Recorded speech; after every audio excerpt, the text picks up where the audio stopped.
Brain Sanket, most trusted brand for tuition classes and course. Admission open. Tuitions for nursery to 10th standard. All subjects, all medium and all boards. Spoken English and personality development courses. Batches available from 7 am to 8:30 pm. Address 1387 Radha Krishna near Guru Prasad Cashew Factory, Benkanhಳ್ಳಿ Road, Sulga, Belgavi 591108. Contact 7709007975 8421499685. नमस्कार, मी Rohan Patil. News 24 तास मराठीच्या बातमीपत्रात आपलं स्वागत. आता पाहूयात दिवसभरातील महत्त्वाच्या घडामोडी. संततधार पावसामुळे बेळगाव शहराला पाणी पुरवठा करणारे राकसकोप जलाशय तुडुंब भरले आहे. धरणाचे 4 गेट खोलून पाण्याचा विसर्ग करण्यात येत आहे. बेळगाव शहराला पाणी पुरवठा करणारे राकसकोप जलाशय पूर्ण क्षमतेने भरले असून जलाशयाच्या 6 गेटपैकी 4 दरवाजे उघडून पाण्याचा विसर्ग केला जात आहे.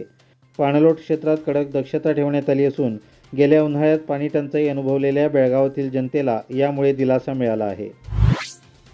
बेळगाव तालुक्याच्या होनगा गावातील प्रणाली परशुराम हिंद्रे या 14 वर्षीय बालिकेचा डेंग्यूच्या आजाराने मृत्यू झाल्याची माहिती मिळाली आहे. सदर बालिकेला रविवारी फक्त 2 वेळा उलट्या झाल्या आणि सोमवारी तिला ताप आला. प्रणालीच्या कुटुंबियांनी तिला मंगळवारीच जिल्हा रुग्णालयात दाखल केले. मात्र उपचार न झाल्याने तिचा आज मृत्यू झाला.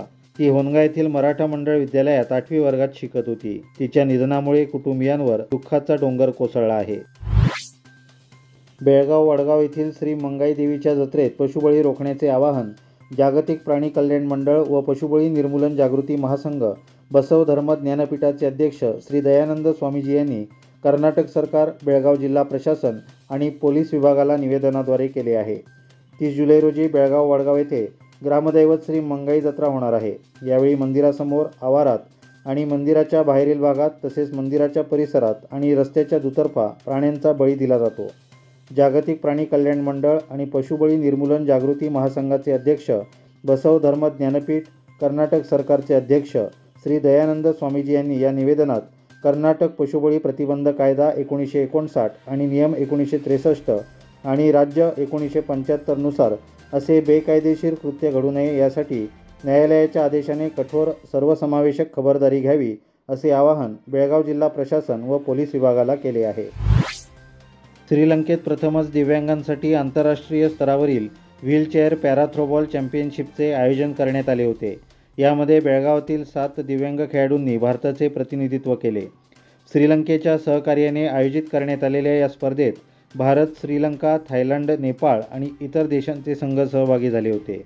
पुरुष संघात बेळगाव जिल्ह्यातील महांतेश होंगल, सूरज धामणेकर, सुरेश कुंभार, इरन्ना होंडप्पनवर आणि मनसूर मुल्ला यांनी उत्कृष्ट कामगिरी करत भारतीय संघाला चषक जिंकून देण्यात महत्त्वाची भूमिका बजावली आणि भाग्यश्री मळली हिने उत्कृष्ट खेळ करत श्रीलंकेत बेळगावची शान राखली. परदेशात स्पर्धेसाठी गेलेल्या खेळाडूंनी अखेर विजय संपादन करून सुवर्णपदक पटकावले आणि आंतरराष्ट्रीय स्तरावर भारताची कीर्ती वाढवली. आज बेळगावात दाखल झालेल्या यशस्वी खेळाडूंचे स्वागत करण्यात आले. सरकारच्या कोणत्याही मदतीशिवाय Suresh Yadav foundation, Facebook friend circle, Samarthanam दिव्यांग संस्था आणि इंडाल कंपनी लिमिटेड यांनी विशेष उत्साही खेळाडूंना आर्थिक सहाय्य देऊन देशाचा गौरव केला आहे. मुसळधार पावसाने बेळगावातील जनता हैराण झाली आहे. जुना बेळगाव नाका येथील जनजीवन विस्कळीत झाले असून घरांमध्ये गुडघ्यापर्यंत पाणी साचल्याने लोकांचे जगणे असह्य झाले आहे. येथील लोकांची समस्या संबंधितांनी ऐकली नसल्याने जिल्हाधिकाऱ्यांनी स्वतः येऊन आमच्या समस्येवर कायमस्वरूपी तोडगा काढावा अशी मागणी येथील रहिवाशांनी केली आहे. कणबर्गीच्या विश्वरत्न doctor Babasaheb Ambedkar auto rickshaw स्टँडच्या वतीने जिल्हा बाल संरक्षण युनिटला लहान मुलांच्या पाळण्यातील 10 गाद्या देण्यात आल्या. कणबर्गी विश्वरत्न doctor Babasaheb Ambedkar auto rickshaw स्टँडच्या वतीने शासकीय विशेष दत्तक केंद्रातील बालकांसाठी जिल्हा बाल संरक्षण युनिटला पाळण्यातील 10 गाद्या देण्यात आल्या. यावेळी विश्वरत्न doctor Babasaheb Ambedkar auto rickshaw station कणबर्गीचे सदस्य व जिल्हा बाल संरक्षण युनिटचे कर्मचारी उपस्थित होते. कर्नाटक राज्य परवानाधारक इलेक्ट्रिकल कॉन्ट्रॅक्टर्स असोसिएशनची वार्षिक सभा आणि रक्तदान शिबिराचे आयोजन करण्यात आले होते. कर्नाटक राज्य परवानाधारक इलेक्ट्रिकल कॉन्ट्रॅक्टर्स असोसिएशनतर्फे शनिवारी बेळगावातील गोंडवाड गावाजवळ वार्षिक सभा झाली. बैठकीनंतर रक्तदान शिबिर व डेंग्यू प्रतिबंधक लसींचे वितरण करण्यात आले. कर्नाटक राज्य परवानाधारक इलेक्ट्रिकल कॉन्ट्रॅक्टर्स असोसिएशनचे मानद अध्यक्ष सी रमेश व जिल्हाध्यक्ष हरीश पाटील यांच्या नेतृत्वाखाली बेळगाव जिल्हा रुग्णालय व केएलई रुग्णालय यांच्या संयुक्त विद्यमाने आयोजित शिबिराला चांगला प्रतिसाद मिळाला. अनेकांनी स्वेच्छेने रक्तदान केले. दरम्यान डिवाइन हेल्पिंग हँड्स ग्रुपतर्फे डेंग्यू प्रतिबंधक लसींचे वाटप करण्यात आले. यावेळी शेकडो लोकांनी या शिबिराचा लाभ घेतला. खानापूर तालुक्यातील कालमणी वनपरिक्षेत्रात गजराजाचे दर्शन झाले. खानापूर तालुक्यातील कालमणी गावातील जंगल परिसरात आज शनिवारी सकाळी भर पावसात हत्ती दिसला. या भागातून आपल्या गावाकडे जाणाऱ्या लोकांनी ही दृश्ये आपल्या मोबाईलमध्ये कैद केली. खानापूर तालुक्यातील कणकुंबी व जांबोटी येथे पावसाची संततधार सुरू असून मलप्रभा नदी दुथडी भरून वाहत आहे. हवामान खात्याच्या माहितीनुसार जांबोटी येथे 207 मिलीमीटर, लोंढा PWDमध्ये 112.4 मिलीमीटर, लोंढा रेल्वे स्थानकामध्ये 118 मिलीमीटर, खानापूरमध्ये 73 तर नागरगाळीत 65.3, कक्केरीमध्ये 45.8, खानापूर मलप्रभा येथे 25.6 मिलीमीटर पाऊस झाला असून तालुक्यातील जुने पूल पाण्याखाली गेले आहेत. तालुक्यातील नद्या दुथडी भरून वाहत आहेत. बेळगाव जिल्ह्यात मुसळधार पाऊस पडत आहे. हुक्केरी तालुक्यातील हिरण्यकेशी नदीच्या पाण्याची पातळी वाढल्याने बेळगाव कोल्हापूर महामार्गालगतच्या सर्व्हिस रोडवर मोठ्या प्रमाणावर पाणी साठून वाहतुकीची समस्या निर्माण झाली आहे. सलग पडणाऱ्या मुसळधार पावसामुळे बेळगाव जिल्ह्यातील हुक्केरी तालुक्यातील हेब्बाळजवळ हिरण्यकेशी नदीच्या पाण्याची पातळी वाढत आहे. हे पाणी शेतात आणि तेथून राष्ट्रीय महामार्गालगतच्या सर्व्हिस रोडपर्यंत पोहोचले आहे. त्यामुळे वाहतुकीला अडथळा होत असून पोलिसांच्या नेतृत्वाखाली महामार्गावरील काम करणाऱ्या कर्मचाऱ्यांच्या प्रयत्नाने सध्या सर्व्हिस रोडवर मातीचा भरावा टाकून पाणी अडवले जात आहे.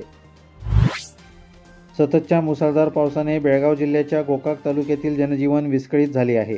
रहिवासी भागात पाणी शिरत असल्याने पोलीस विभागासह अधिकाऱ्यांचे पथक नदीकाठच्या लोकांना सुरक्षित स्थळी हलवत आहे.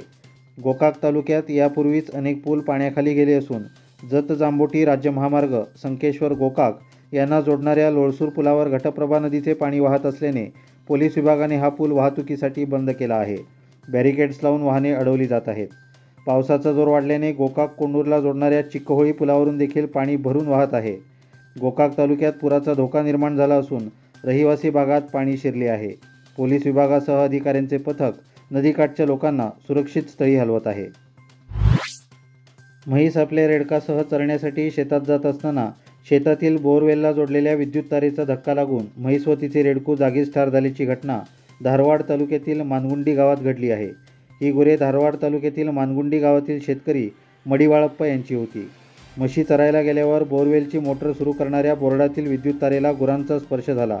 त्यामुळे दोन्ही गुरे जागीच ठार झाली. ही घटना धारवाड ग्रामीण पोलीस स्थानकाच्या हद्दीत घडली. याचबरोबर आजचे बातमीपत्र इथेच संपले. अधिक माहिती आणि ताज्या घडामोडींसाठी न्यूज 24 तास मराठी यूट्यूब चॅनलला सबस्क्राईब करा. व्हिडिओला लाईक आणि शेअर करा. तसेच न्यूज 24 तास मराठीचे फेसबुक पेज फॉलो आणि लाईक करायला विसरू नका. धन्यवाद.